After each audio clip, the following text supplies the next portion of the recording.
नमस्कार, मैं हूँ शिवानी और हम देख रहे हैं एथिक्स का क्वेश्चंस। हमारे एथिक्स के क्वेश्चन पेंडिंग में पड़े हैं तो मैं उसको कवर कर रही हूँ। अ, तो आज हम डे 14 वाला क्वेश्चन देखने वाले हैं। क्वेश्चन देखने से पहले मैं आपको एक बताना चाहती हूँ, टेलीग्राम चैनल पे हमने क्विज स्टार्ट की है, तो आप प्लीज़ वहाँ पे वो चैनल ज्वाइन करिए और डेली क्विज सॉल्व करिए। तो चलो अब हम देखते हैं कि डे 14 का क्वेश्चन क्या था। What according to you is the most important human value, why and substantiate करना है इसको। तो यहाँ पे मैंने बताया है कि वैल्यू होती क्या है। According to Milton Rokeach, value is an enduring belief, mode of conduct और state of existence that is personally और सोशली प्रेफरेबल। वैल्यू देखो, एक हर किसी की अपनी अपनी अलग वैल्यूज़ होती हैं। वैल्यू एक बिलीव मतलब एक विश्वास भी होता है। और वैल्यू ना हमारे जो हमारा जो कैरेक्टर है उसको शेप देती है। उसी से हमारी पर्सनालिटी कैसी है ये पता लगता है, हमारे ड्रीम्स कैसे हैं, हम सोचते क्या हैं, ये सब हमारे वैल्यू से पता चलता है। तो वैल्यू इंसान के जीवन में बहुत ही इम्पोर्टेंट रहती है। तो हमने यहाँ पे ह्यूमन वैल्यूज़ देखिए। Principles and ideology that is basic to human nature to make their life smooth and happy. तो फिर मैंने यहाँ पे ह्यूमन वैल्यूज़ दे रखी है। आप मतलब आपको और भी बहुत सारी वैल्यूज़ है, मैंने बस यहाँ पे जस्ट कुछ ही ली है, जैसे कि टॉलरेंस है, ऑनेस्टी है, करेज है, लव है, कंपैशन है, ट्रस्ट है। ये सब ह्यूमन वैल्यूज़ है। और फिर लास्ट में मैंने हमें अभी वाई का देखना है कि क्यों इम्पोर्टेंट होती है। तो human values can be good और बैड, दोनों तरीके की हो सकती है। तो जैसे कि मैंने यहाँ पे एग्जांपल लिया है इग्नोरेंस। इग्नोरेंस समटाइम्स गुड भी होता है और समटाइम्स बैड भी होता है।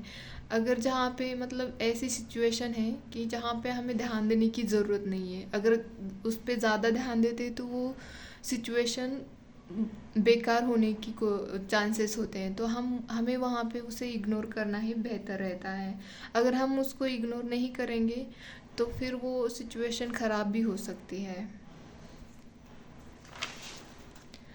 सेकंड मैंने यहाँ पे लिखा है human values influence by family, society, educational institutions, peers, role models.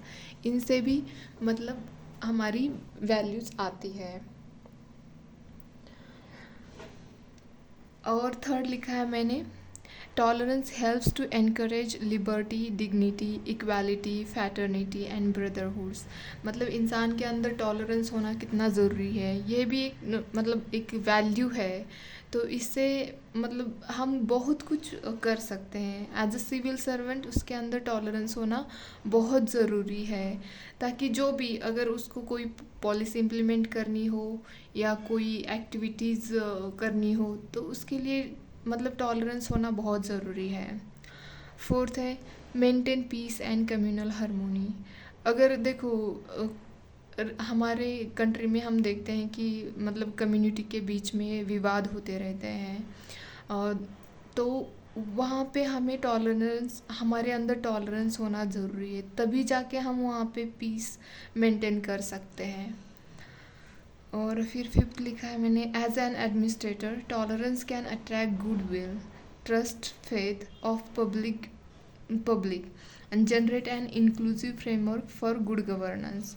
मतलब अगर तुम एक एडमिनिस्ट्रेटर हो तो अगर तुम्हारे अंदर टॉलरेंस नहीं है तो तुम कैसे पब्लिक का विश्वास जीतोगे, और कैसे जो तुम्हें पॉलिसी दी है उसको इम्प्लीमेंट करना है तो उसे कैसे कर सकते हो। मतलब विदाउट टॉलरेंस नहीं कर सकते ना, तो इसीलिए टॉलरेंस होना ज़रूरी है एक एडमिनिस्ट्रेटर के अंदर।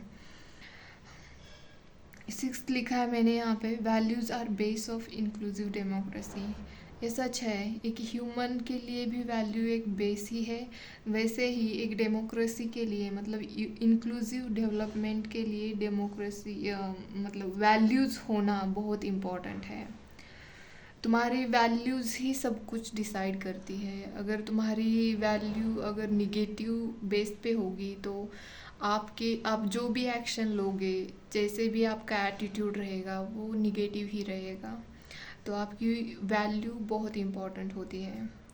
However, human values we can realize in the goal of सबका साथ सबका विकास एंड वसुधैव कुटुंबकम। तो हालांकि हमें ह्यूमन वैल्यूज सभी चीज़ों में रियलाइज़ हुई है, बट सबका साथ एंड सबका विकास ये बहुत इम्पॉर्टेंट है। वसुधैव कुटुंबकम ये जो है थीम हमारी G20 की भी थीम, तो इसीलिए इम्पॉर्टेंट है। यहाँ पे हावेवर मत लगाना, ठीक है। तो चलो, ये आज का क्वेश्चन था। उम्मीद है कि आपको पसंद आए। धन्यवाद।